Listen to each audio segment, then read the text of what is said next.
এখন কিন্তু প্রচণ্ড পরিমাণে গরম পড়ছে, আর এই গরমে যদি এরকম একটা ঠান্ডা ঠান্ডা ডেজার্ট বানিয়ে পুরো পরিবারকে খাওয়ানো যায় তাহলে তো কোনো কথাই নাই। আসসালামু আলাইকুম এভরিওয়ান, আশা করি সবাই ভালো আছেন। আশা করি আজকের রেসিপিটা আপনাদের ভালো লাগবে। ভালো লাগলে অবশ্যই আমার পাশে থাকবেন আর ফুল ভিডিওটা দেখার অনুরোধ রইল, ফুল ভিডিওটা দেখবেন। আর আজকের রেসিপিটা কিন্তু একদমই অন্যরকম, হয়তো অনেকে জানা আছে বা জানা নাই এরকম হতে পারে, তাই সবাই আমার সাথে থাকবেন, ফুল ভিডিওটা দেখবেন।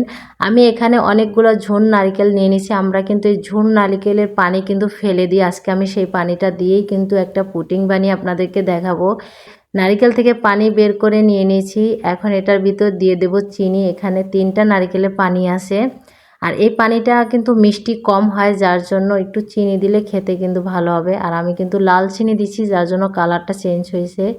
স্বাদ অনুযায়ী একটু লবণ দিয়ে দিলাম, আর 4 টেবিল চামচ আগার আগার পাউডার দিয়ে এখন খুব ভালো করে মিক্স করে নিতে হবে। কিন্তু খুব ভালো করে আগার আগার পাউডারটা মিক্স করে নেবেন। আর এই পুডিংটা খেতে কিন্তু ডাবের থেকে কোনো অংশে কম না, কারণ যেহেতু এটা ডাবেরই পানি, এটা বাড়তি নারিকেলের পানি আর ওটা কচি ডাবের পানি, এটাই পার্থক্য।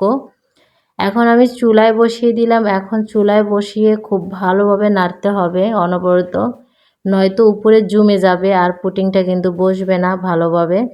বলক চলে আসছে, আমি কিন্তু অনবরতই নাড়তে থাকবো। আর এখন 2-3 মিনিটের মতন জাল করে নেব এটাকে। 2-3 মিনিট জাল করে নেওয়া হয়ে গেছে। এখন আমি এটাকে নামিয়ে নেব। আর গরম গরম অবস্থায় যেই বলের ভিতর বসাবেন সেই বলে ঢেলে নেবেন, নয়তো ঠান্ডা হয়ে জমে যাবে। আমি এই বলটাই বসাবো, তাই এটার ভিতর ঢেলে নিছি।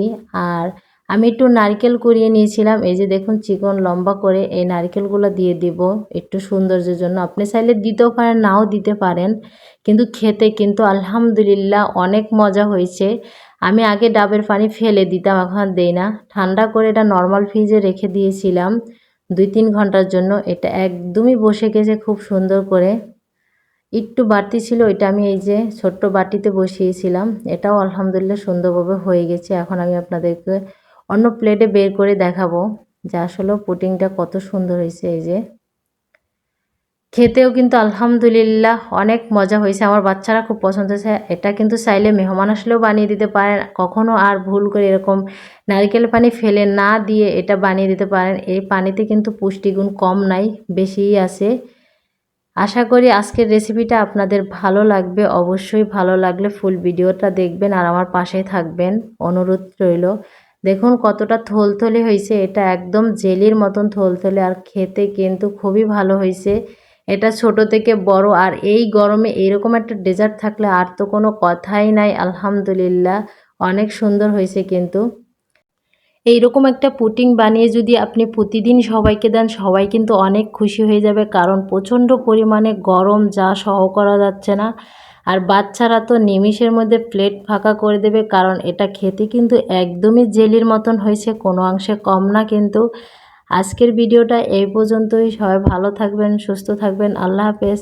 আর সবার কাছে অনুরোধ রইল ফুল ভিডিওটা দেখবেন।